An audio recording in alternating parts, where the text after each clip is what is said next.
Right now, it's the biggest sale of the season at CVS. The Big Fall Wellness Sale is going on now through October 14th. Use your Extra Care card to shop the lowest prices of the season with new deals each week. This is brought to you by AT&T. AT&T believes connecting changes everything. I'm Jay Shetty, and on my podcast, On Purpose, I've had the honor to sit down with some of the most incredible hearts and minds on the planet. On this podcast, you get to hear the real-life stories behind their journeys and the tools they used, the books they read, and the people that made a difference in their lives so that they can make a difference in ours. Listen to On Purpose with Jay Shetty on the iHeartRadio app, Apple Podcasts, or wherever you get your podcasts. Join the journey soon. Hello. From Wonder Media Network, I'm Jenny Kaplan, and this is Womanica. This month, we're doing something a little different. We're talking about goddesses, mythical figures who've shaped culture, history, and imagination around the world. Today, we're talking about a goddess of ancient Greek and Roman mythology.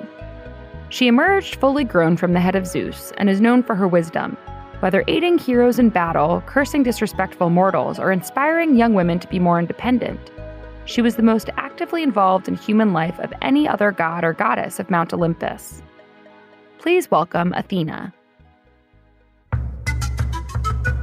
Thousands of years ago, in ancient Greece, most people practiced Hellenism. They worshipped the 12 Olympians, a group of gods and goddesses who ruled the cosmos from their thrones at the top of the fantastical Mount Olympus. To curry favor, devotees would visit the gods and goddesses' statues and leave offerings of handmade clothes, fruit, wine, milk, and honey at their feet. Some gods also held status as the patron of certain cities. In Athens, that patron was the goddess of wisdom and war, and daughter of Zeus, the king of all gods. Her name was Athena. Athena watched over ancient Athens, which was a highly patriarchal society. During early childhood, boys and girls were raised the same. But once children reached age 7, boys were taught their father's trade, while young girls' formal education essentially stopped. Girls learned how to spin wool, make crafts, and maintain the household.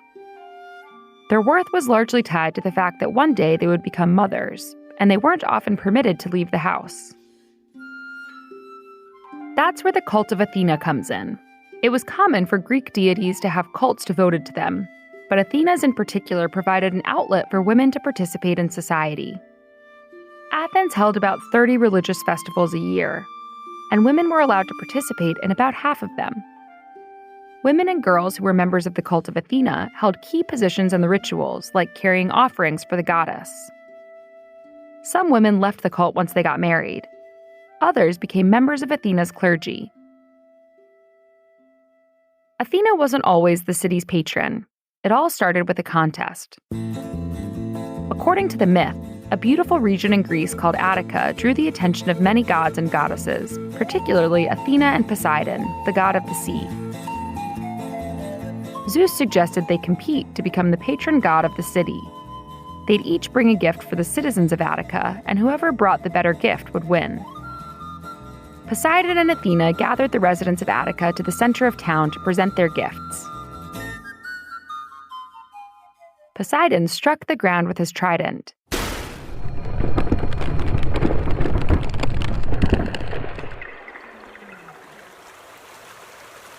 And a glittering stream of water gushed out from the earth, a water source for the city.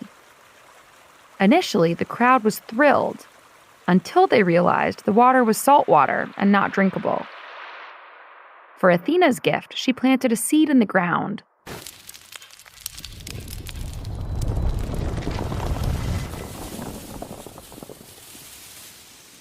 It quickly shot up into a full-grown olive tree with ripe olives and silvery leaves. It would provide food, shade, and lumber. The citizens of Attica preferred Athena's gift. She won the contest, and so the story goes, the city was named Athens in her honor. Today, scholars debate whether the city was named after the goddess or the other way around. Regardless of which came first, to this day, Athens is filled with temples dedicated to Athena. The Parthenon, with its towering white columns, is an enduring testament to the people's love and admiration for the goddess. Athena's influence expanded beyond Athens to the rest of the Mediterranean. Her counterpart in Roman mythology was known as Minerva. Whenever a mortal was facing hardship during wartime or while embarking on a perilous journey, he would call to the goddess of war for her trademark wisdom and tact. In one story, Athena gifted the demigod Perseus a bronze shield on his way to slay the vicious Gorgon Medusa. Athena's favors were also depicted in the epic poems The Iliad and the Odyssey. Before the Trojan War broke out, Athena appeared to Achilles, saying, "I have come from heaven to stay your anger if you will obey." After the war, Odysseus, king of Ithaca, survived the long journey home to his wife thanks to Athena's guidance. Sometimes, Athena used her powers to punish mortals rather than to help them. As one story goes, a woman named Arachne was gaining notoriety for her weaving skills. She was so confident she challenged Athena, also known as the goddess of handicrafts, to a contest. Arachne wove a tapestry depicting stories of gods and goddesses being shamed and humiliated. When Arachne showed off her finished product, Athena became furious. She turned Arachne into a spider, doomed to do nothing but spin silk for the rest of her days. Athena's story and legacy are complicated. She was a goddess among powerful gods. Though she had a considerable amount of wisdom and strength, she often had to seek permission from her father Zeus. That power conflict mirrored some of the oppression mortal women experienced in ancient Greece. In more modern times, Athena became a common figure in art, literature, and pop culture. She was featured in the 90s television series Xena Warrior Princess, and she has her own Barbie.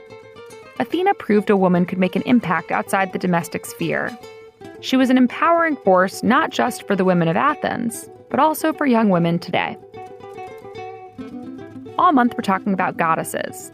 For more information, find us on Facebook and Instagram at Womanica Podcast. Special thanks to Liz Kaplan, my favorite sister and co-creator. Talk to you tomorrow. No one likes to talk about money. Am I saving enough? Can I buy a house? Am I paying too much in taxes? Will I be able to retire? What if you could unlock insights about your finances in less than 5 minutes with a clear picture of where you stand today and where your money can work harder? Now you can. Visit Facet.com to take the free quiz and get your financial wellness score today. That's FACET.com. This ad is sponsored by Facet. Facet Wealth Incorporated is an SEC registered investment advisor. This is not an offer to buy or sell securities, nor is it investment, legal, or tax advice. Right now, it's the biggest sale of the season at CVS.